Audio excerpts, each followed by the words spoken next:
சென்னையில் இருக்கிற இந்த கோவிலை பற்றி நீங்கள் கண்டிப்பாக கேள்விப்பட்டிருக்க மாட்டீங்க, கண்டிப்பாக போயிருக்க மாட்டீங்க அப்படின்னு நான் நினைக்கிறேன். இது வெளிச்சை அப்படிங்கிற ஒரு கிராமத்தில் இருக்குது. முதல்ல இந்த கோவிலில் என்ன விசேஷம்? இந்த கோவிலில் இயேசு பிரான் ஒரு கடவுளாக வணங்கப்படுகிறார். நம்ப முடியுதா? இந்த கோவிலை பார்த்துருக்கீங்களா? இந்த கோவிலுக்கு போயிருக்கீங்களா? இந்த கோவில் எங்கே இருக்குது அப்படின்னு கேட்குறீங்க இல்லையா? இது சென்னையுடைய புறநகர் பகுதியில் இருக்குது. இந்த கோவிலுடைய பேர் பசுபதீஸ்வரர் கோவில். அது ஒரு சிவன் கோவில். வெளிச்சை அப்படிங்கிற ஒரு கிராமத்தில் இருக்குது. அந்த வெளிச்சை அப்படிங்கிற கிராமம் கேளம்பாக்கம் வண்டலூர் சாலையில் புதுப்பாக்கம் அப்படின்னு ஒரு ஏரியா இருக்குது. அந்த ஏரியாவில் ரொம்பவுமே பிரபலமான ஒரு ஹனுமானுடைய கோவில் இருக்குது.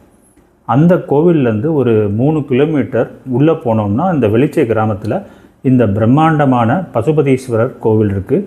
அந்த கோவிலில் இயேசு பிரான் ஒரு கடவுளாக வணங்கப்படுகிறார். அதுதான் அந்த கோவிலுடைய பல விசேஷங்களில் ஒரு விசேஷம்.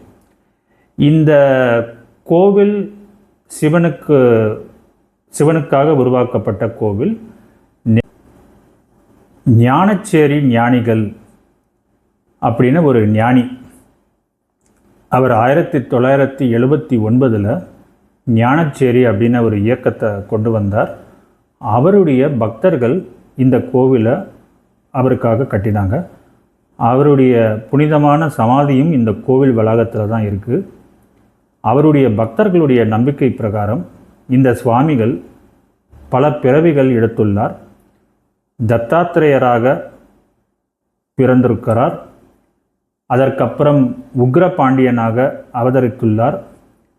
அதற்கப்புறம் ஆனாய நாயனார், வில்வமங்கல சுவாமிகள், அபிராமி பட்டர், சதாசிவ பிரம்மேந்திர சுவாமி என்கிற மௌனகுரு, இது எல்லாமே இந்த சுவாமிகளுடைய பிறவிதான், முற்பிறவி அப்படிங்கிறது அந்த பக்தர்களுடைய நம்பிக்கை.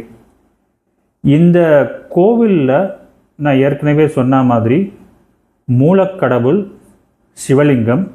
அவருடைய பெயர் பசுபதீஸ்வரர் கோவில் அப்படின்னு தான் இந்த கோவில் அறியப்படுகிறது. இந்த கோவிலுடைய அம்பிகை பெயர் சிம்ஹப்பிரியா. இந்த கோவில் முழுக்கவுமே பிரம்மாண்டமான கோவில். இந்த கோவில் முழுக்கவுமே நிறைய வித்தியாசமான கடவுளர், அதாவது நாம் சாதாரணமாக பல கோவில்கள்லையும் பார்க்க முடியாத பல கடவுள்கள்லாம் உண்டு. விஸ்வரூப ஆஞ்சநேயர், ரொம்ப பெரிய ஆஞ்சநேயர் இருக்கார். அழகான பாண்டுரங்கன், ரகுமாயி, அவங்களையும் இந்த கோவிலில் பார்க்கலாம். அதை தவிர புல்லாங்குழல் வாசிக்கக்கூடிய அழகான கிருஷ்ணனுடைய சிற்பம் இந்த கோவிலில் இருக்குது. வரதராஜ பெருமாளுக்குன்னு கிட்டத்தட்ட தனி கோவில் மாதிரியே இந்த கோவில் வளாகத்துக்குள்ள ஒரு சின்ன கோவில் இருக்குது. இதை தவிர சிம்ம முகம், சிங்கத்தின் மீது அமர்ந்திருக்கக்கூடிய பிரத்யங்கிரா தேவி, காளியம்மன், இதை தவிர ரொம்ப முக்கியமாக புத்தர்,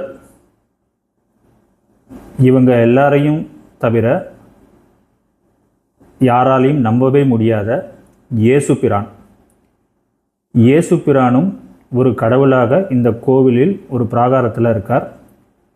அவருக்கு மற்ற கடவுளருக்கு படைக்கப்படுகிற நைவேத்தியம் அவருக்கும் படைக்கப்படுகிறது.